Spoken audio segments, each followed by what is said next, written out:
So I came up with an idea that I think is great. I can tell the little pins are not going to keep this in place with the wind that we get. I have all these empty containers that I grew the tomatoes in. So I'm gonna replant them with something because the weight of the containers will keep the landscape fabric down and something will be growing in that space instead of just having it bare. First thing I want to do is water these really, really well. Because for one thing, I reuse old potting soil. I added a little new stuff on top, but I'm pretty sure the stuff on bottom was pretty dried out, so I just really want to soak.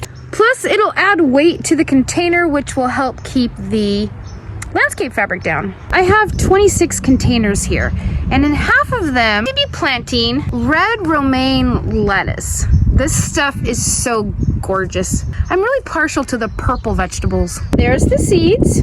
I'm gonna try to sprinkle just a couple on top. I'll probably get a couple more than a couple, but that's my goal. Okay, I lied. I'm actually putting more than a couple because I poured out more than that on my pant leg, and my pants are damp from where I spilt some water on them, so I don't want to put these back into the container. And then I'm just doing a very light sprinkle of soil on top. And I'm gonna pat it down. Mist it a little bit. I have a terrible habit of not labeling my plants. I'm going to put RR on these for red romaine. Then I will put them in the wheelbarrow so I can take more at a time. I was going to put them in my car and just drive them over there, but they're really wet on the bottom. They're dripping. I don't want to make more work for myself, so this is probably easiest. And they all fit.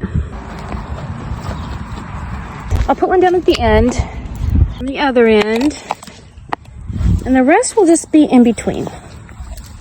Move this tape measure. Hoping these germinate well. The red romaine grows best like in the 60s, low 70s, and we certainly won't get higher than that. But my only concern is that the top of the soil will dry out, and that's why they won't germinate. Definitely worth a shot to try though. Okay, one side anchored down with plants. This is the 77th edible seed planted out of 100.